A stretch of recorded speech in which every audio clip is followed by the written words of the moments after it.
নামাজ পড়েন, রোজা রাখেন, কপালে দাগ পড়ে গেছে, তারপরেও সওয়াবের নিয়ত করে শিরক করেন, বলেন নাউযুবিল্লাহি মিন যালিক। বিশ্বাস করুন, কবরের কাছে গিয়ে, মাজারের কাছে গিয়ে কিয়ামত পর্যন্ত কানলেও কবরে যিনি শুয়ে আছেন তিনি আপনাকে কিচ্ছু দিতে পারবেন না। এই কথা কি মনে থাকবে? বলেন আপনারা, এই কথা কি মনে থাকবে? আল্লাহ মনে রাখার তৌফিক দিন। আল্লাহ পাক সহ্য করেন না, শিরকে বরদাস্ত করেন না। বহুবার আমি একথা এখানে আলোচনা করেছি, ওলামা হাজারাত একথা আলোচনা করেছে।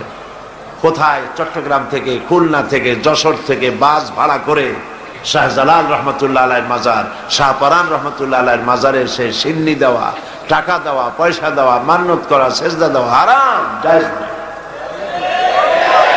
আবার এখান থেকে যাচ্ছে চট্টগ্রামে, সেখান থেকে আসতেছে এখানে, এখান থেকে যাচ্ছে